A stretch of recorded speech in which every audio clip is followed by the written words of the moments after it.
जय हिंद दोस्तों आज हम लोग कक्षा 10वीं के हिंदी गोधूली के चैप्टर नंबर 1 यानी श्रम विभाजन एवं जाति प्रथा को देखेंगे दोस्तों। तो इससे पहले दोस्तों ये समझ लेते हैं कि गोधूली के चैप्टर को दो भागों में बांटा गया है, एक दोस्तों गद्य खंड और दूसरा काव्य खंड दोस्तों। तो आज हम गद्य खंड के चैप्टर नंबर 1 को देखेंगे दोस्तों, जो कि श्रम विभाजन और जाति प्रथा है, जिसका लेखक भीमराव अम्बेडकर है दोस्तों कहानी समझने से पहले भीमराव अम्बेडकर का हम जीवनी यानी कि इसके परिचय को पढ़ लेते हैं दोस्तों। तो आइए देखते हैं दोस्तों। तो दोस्तों है श्रम विभाजन और जाति प्रथा, जो भीमराव अम्बेडकर साहब ने लिखा है दोस्तों। तो भीमराव अम्बेडकर का जन्म दोस्तों, तो भीमराव अम्बेडकर का जन्म 14 अप्रैल 1891 ईस्वी को हुआ था दोस्तों, जो माहू मध्य प्रदेश। तो मध्य प्रदेश का एक गांव है जिसका नाम है माहू। तो मध्य प्रदेश के माहू गांव में जन्म हुआ था दोस्तों, और एक दलित परिवार में जन्म हुआ था। भीमराव अम्बेडकर का दूसरा नाम है दोस्तों बाबा साहेब संविधान का पिता, संविधान निर्माता। डॉक्टर भीमराव अम्बेडकर साहब को दोस्तों हम दूसरा नाम से जानते हैं बाबा साहेब, या तो संविधान निर्माता, संविधान का पिता, क्योंकि दोस्तों संविधान लिखने में सबसे बड़ा योगदान भीमराव अम्बेडकर साहब का ही था दोस्त। तो इसीलिए इसे संविधान निर्माता या संविधान का पिता या संविधान के जनक के नाम से भी जाना जाता है दोस्तों। तो बाबा साहेब भीमराव अम्बेडकर पढ़ने के लिए दोस्तों विदेश गए थे। न्यूयॉर्क अमेरिका गए थे दोस्तों, और इंग्लैंड गए थे। ये दोनों जगह दोस्तों, न्यूयॉर्क इन अमेरिका और इंग्लैंड। तो बाबा साहेब इस जगह से पढ़ाई किए हुए दोस्तों, यहाँ पढ़ने के लिए गए थे, उच्चतर शिक्षा लेने के लिए गए थे दोस्तों। स्वदेश में कुछ समय वकालत। तो दोस्तों तो बाबा साहेब भीमराव अम्बेडकर जो थे वो कुछ समय स्वदेश में वकालत भी किए हैं, यानी वकील का काम भी किए हैं। बाबा साहेब भीमराव अम्बेडकर के जीवन का कुछ प्रमुख व्यक्ति थे दोस्तों। एक नंबर में है जैसे बुद्ध, कबीर और ज्योतिबा फुले ये उसके जीवन के प्रमुख व्यक्ति थे दोस्तों। इसके प्रमुख रचनाएं, बाबा साहेब भीमराव अम्बेडकर के कुछ प्रमुख रचनाएं हैं, दो देखते हैं दोस्तों। द कास्ट इन इंडिया, पहला प्रमुख रचना है दोस्तों द कास्ट इन इंडिया, और दूसरा है दोस्तों देयर मैकेनिज्म दोस्तों। तीसरा है बुद्ध एंड हिज धम्मा एवं एनिहिलेशन ऑफ कास्ट। ये चार इनके प्रमुख रचना है दोस्तों। इसका हिंदी रूपांतरण, हाँ दोस्तों, एनिहिलेशन ऑफ कास्ट का हिंदी रूपांतरण ललई सिंह यादव किए थे। यहाँ लिख देते दोस्तों, ललई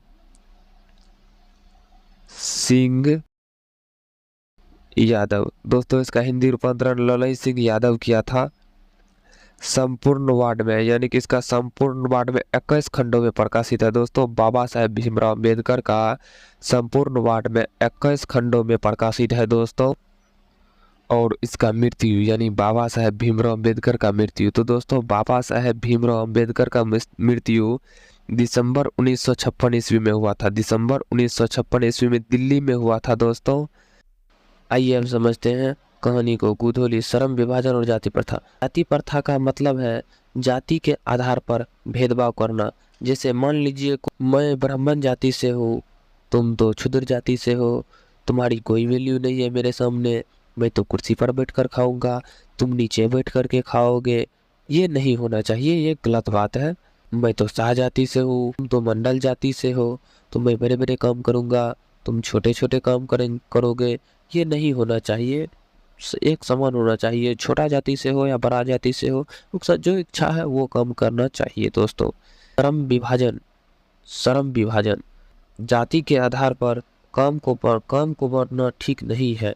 धीरे धीरे कम हो रहा है, अभी ये कम हो गया है। चलो आप मान लो अगर केवल ब्राह्मण जाति के लोग ही रेलगाड़ी चलाएंगे तो हम लोग तो बेरोजगार निठल्ले हो जाएंगे। कहने का मतलब है जाति के आधार पर काम को बांटना बहुत बुरी बात है। ये बात कहना है भीमराव अम्बेडकर साहब का। मैं जाति प्रथा के खिलाफ हूँ, श्रम विभाजन के खिलाफ हूँ। मैं नहीं चाहता कि जाति के आधार पर किसी भी इंसान का काम तय हो। यह है श्रम विभाजन, यह है श्रम विभाजन। कुछ लोग कहते हैं जाति प्रथा आवश्यक है। हम पूछते हैं जाति प्रथा क्यों आवश्यक है। तो उसका कहना है, अगर आप चाहते हैं समाज में सारा काम शांति से हो तो श्रम विभाजन जरूरी है। कैसे? अगर ये तय नहीं होंगे कि नाई बाल काटेगा तो काटेगा कौन? अगर छोटे जाति के लोग नाली साफ नहीं करेंगे तो करेगा कौन? सब लोग कहेंगे मैं बड़े बड़े काम करूंगा तो ये काम करेगा कौन? तो ऐसा नहीं होना चाहिए दोस्तों।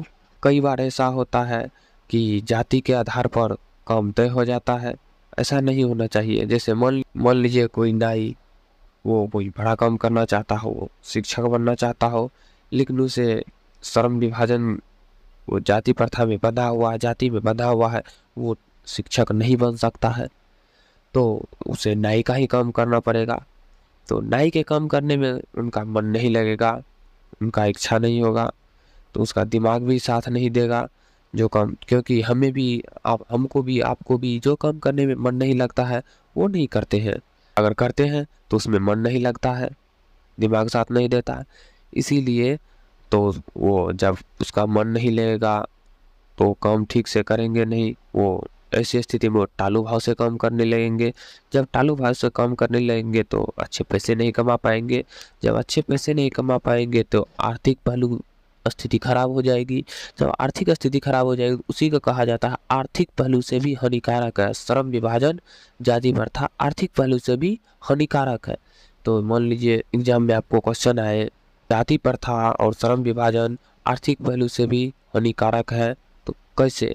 कहेंगे जाति प्रथा श्रम विभाजन आर्थिक पहलू से भी हानिकारक है क्योंकि ये कोई ऐसे कार्य को चुनने नहीं देती है जो इनके पूर्वज नहीं किया हो या इनका पेशा नहीं हो। जैसे मान लीजिए कोई बुनकर, उसे कोई बड़ा काम करने का मन हो और वो जाति प्रथा में बंधा हुआ है, तो उन्हें बुनकर यानी कपड़ा ही बुनना पड़ेगा।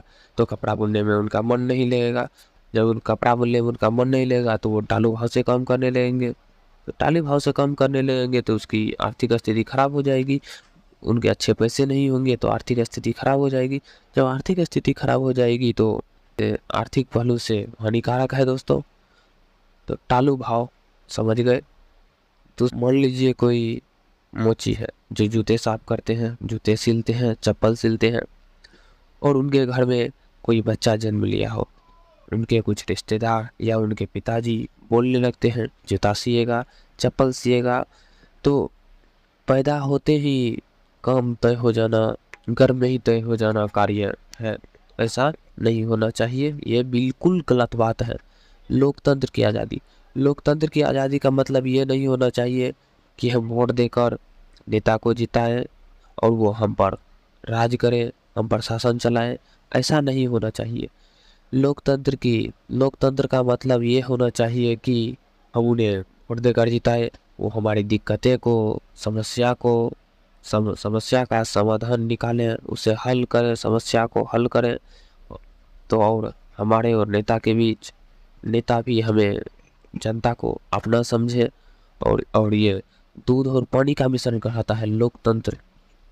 लोकतंत्र दूध और पानी का मिश्रण कहलाता है। तो दोस्तों, अगर वीडियो आपको अच्छा लगा हो तो वीडियो को लाइक, शेयर और चैनल को सब्सक्राइब कर लीजिए, ताकि इस चैनल पे आने वाले हर नए वीडियो का नोटिफिकेशन आपको मिलता रहे। तो दोस्तों चलिए मिलते हैं नेक्स्ट वीडियो में, तब तक के लिए जय हिंद।